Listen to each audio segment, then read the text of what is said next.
ভোরে ঘুম ভাঙিল হঠাৎ, দেখি চারিপাশে অন্ধকার।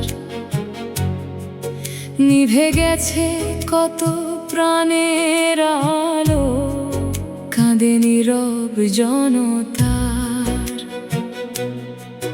তবু দূরে কার ডাকে শুনি, জাগো মানুষ ভাঙো ভয়, হৃদয় জালো সত্যের আগুনে, নতুন সকাল আসবে নিশ্চয়।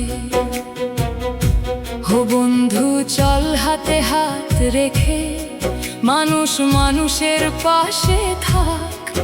যদি ঝড় আসে বুক তুলে দাঁড়াও, আলো হয়ে আঁধার ঢাক। বন্ধু চল হাতে হাত রেখে, মানুষ মানুষের পাশে থাক। যদি ঝড় আসে বুক তুলে দাঁড়াও, আলো হয়ে আঁধার ঢাক। মাটির গন্ধে শপথ নাও আজ, এই দেশ এই প্রাণ সবার। ভালোবাসা হোক সবচেয়ে বড়, মানবতাই হোক অস্ত্র আমাদের।